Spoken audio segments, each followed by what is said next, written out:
Verslininkai kurį laiką gali būti ramūs. Miesto valdžia nesiryžo kioskuose riboti prekybos alkoholiu laiko. Tačiau kai kurie politikai vis dėlto tikina, kad reikėjo priimti ryžtingą sprendimą ir pažaboti svaigalų vartojimą, ypač jaunimo tarpe. Kauno politikai nesiryžo priimti nepopuliaraus sprendimo ir taip apriboti prekybos alkoholiu laikinuosiuose statiniuose laiką.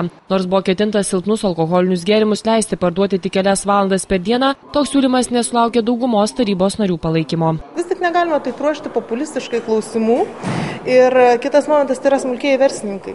Jie yra įkūrę įmonės, samdo po keli žmonės, šeimyniniai verslai. Jie taip pat prekiauja smulkiųjų verslininkų produkciją. Vis tik negali savivaldos lygmeny būti sprendžiami klausimai, nederinant su vyriausybės priimtais sprendimais su įstatymu. Jeigu yra leista dar metams, tai žmonės ruošiasi, jie planuoja, dabar yra krizė, jie negali mesti viską ir staiga vėl persiorientuoti. Vis dėlto šios idėjos iniciatorius Kauno vicemeras Stanislovas Buškevičius bei jam pritarusiai politikai tikino, kad reikia kuo greičiau imtis priemonių ir pažaboti prekybą alkoholiu kioskuose. Labiausiai nerimaujama, kad svaigalų šiose vietose lengvai įsigyja moksleiviai. Mat itin daug kioskų veikia šalia ugdymo įstaigų. Visi žino, kad kuo daugiau taškų alkoholio, tuo didesnis girtavimas. Tai yra jau įrodyta visame pasaulyje. Visas pasaulis kovoja dviem būdais - švietimu, edukacija ir mažina alkoholio prieinamumo taškų skaičių. Ir šiuo atveju tarybos nariai balsavo, kad toliau būtų girtokliaujama, užkabinėjamos moterys, rodomas vaikams jaunimui pavyzdys, kaip reikia gerti iš bambalių.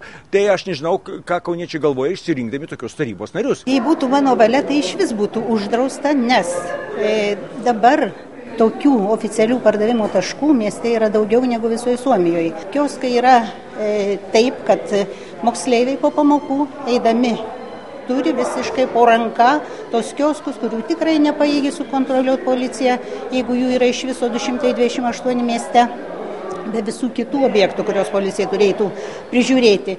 Ir visiškai nepaslaptis, kad tenai tikrai pardavėjos parduoda ir rūkalus, ir alkoholį. Tuo tarpu prieš tarybos posėdį prie valdžios rūmų į nesankcionuotą mitingą susirinkę smulkieji verslininkai teigia alkoholinių gėrimų jaunimui neparduodantys, o politikų ketinimuose riboti prekybos alkoholiu laiką įžvelgia norą sužlugdyti jų verslą. Kas rizikuos licenciją? Baudos yra labai didelės, niekas nerizikuos.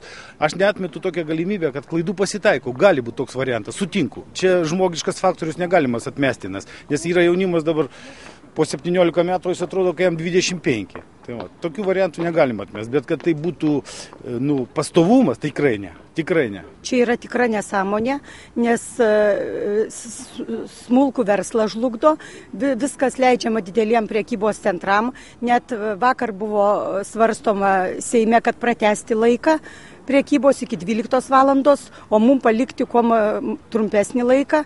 Tai mes būsim priversti eiti ir į darbo biržas ir prašyti pašalpų. Smulkieji verslininkai tikina, kad kioskuose gyventojai įsigyja vos 1–2 procentus viso šalyje parduodamo alkoholinių gėrimų kiekio, o daugiausia svaigalų tradiciškai nuperkama didžiuosiuose prekybos centruose.